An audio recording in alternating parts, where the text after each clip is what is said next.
All right, here we have the XL Tropical Bongo. And oh my gosh, what do we have here? Something looks wrong. No, actually, I got a smart idea that, you know, the most hardest impact area of a bounce house is the entrance, right?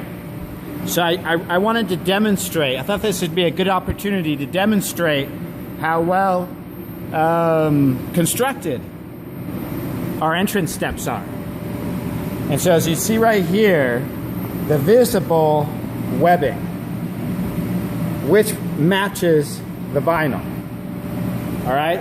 So I thought, you know, the mattress, if you go to a mattress store, they always have like a mattress where you can see inside of it. And that's kind of hard with a bounce house. But I thought I could do that with the step. So you can see how we reinforce our steps. And I'm going to take this to IAPA so you guys can look at it firsthand. But we use webbing, seatbelt webbing, on all our high impact seams. On average, we spend about $65 or more on every bounce house compared to our competitors. Hey, give me a loose piece of vinyl. Here's a loose piece of vinyl. Typically, what 99.9% of manufacturers, except for Superior Inflatables, they'll take a strip of vinyl, scrap vinyl, and they'll reinforce the seams. Maybe, if you're lucky. But we use webbing. See right here? You have the vinyl where all the vinyl meets. You have the baffle, and you have the webbing. That's hard as a rock. Every one. Again, webbing, baffle, which is 10-ounce vinyl,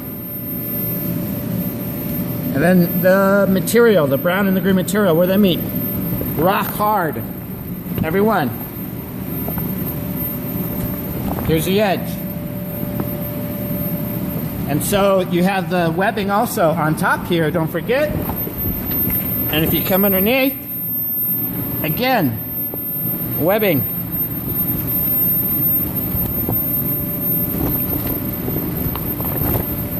So what I did was, you see the seam ripper,